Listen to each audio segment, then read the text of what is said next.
छत्रपती संभाजीनगरात राहुल गांधी यांच्या विरोधात भाजपनं आता आंदोलन सुरू केले। राहुल गांधी यांच्या विरोधात जोरदार घोषणा दिल्या जात आहेत।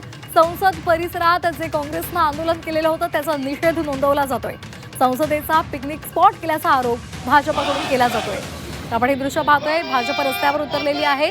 छत्रपती संभाजीनगरमधली ही दृश्य आहेत। संसदेमध्ये काँग्रेसनं आंदोलन केलेलं होतं, संसद परिसराचा पिकनिक स्पॉट बनवलेला आहे अशी घणाघाती टीका भाजपनं केली आहे।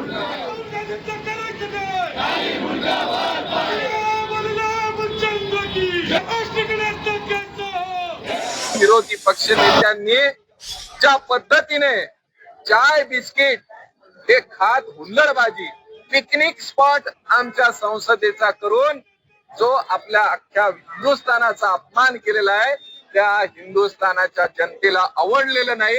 म्हणून आज आम्ही सगळे भारतीय जनता पार्टीचे कार्यकर्ते देशभरामध्ये राहुल गांधींचा, त्यांच्या सहकाऱ्यांचा, त्यांच्या खासदारांचा निषेध करतो, धिक्कार करतो आणि त्यांना या संसदेच्या अपमानाचं उत्तर जनतेला द्यावं लागेल।